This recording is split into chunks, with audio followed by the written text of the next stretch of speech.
বাংলাদেশ থাকবে না।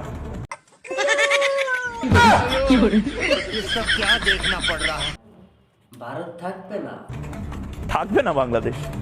আমি বলছি না আজকে আমি থাকবে না ভারত। আজকে আমি শোকাহত, কারণ ভারত থাকবে না।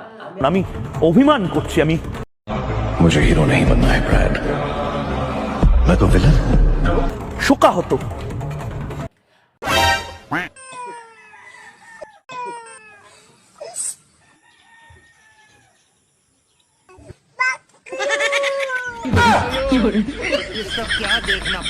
আমি আপনাদেরকে একটু দেখাইতে চাই, এদিকে লক্ষ্য করুন।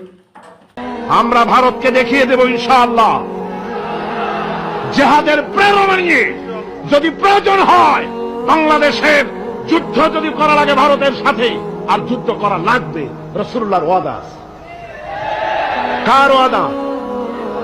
নাসাই শরীফ, ইবনে মাজাহ, এই তার দুটি হাদিসের মধ্যে হযরত আবী হুরায়রা রাদিয়াল্লাহু তাআলা আনহু বর্ণিত হাদিস রয়েছে। বলেছেন, দুই শ্রেণীর লোক কিয়ামতের দিন জাহান্নাম থেকে মুক্ত হয়ে যাবে।